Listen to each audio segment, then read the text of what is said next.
Hello mga karamjok! Mag-unboxing tayo ng mga in-order natin sa Shopee. Tignan natin kung ano ang mga ito. Share ko lang. Unahin natin tong malaki. Ito ay 1 galon na sabon na pantanggal sa mga grasa sa sasakyan, sa makina.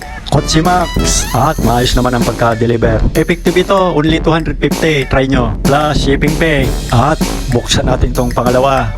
Ito ay phone holder para sa sasakyan. Habang natakbo, pwede tayong mag-Facebook Live at GPS. So ayan. So tignan natin kung maayos yung laman. So buksan pa natin.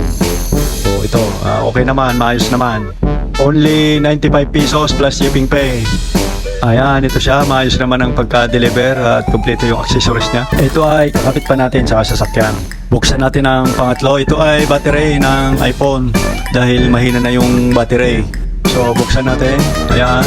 O ito, okay naman. May kasama pang freebase yung mga pambukas ng cellphone kagaya ng Philips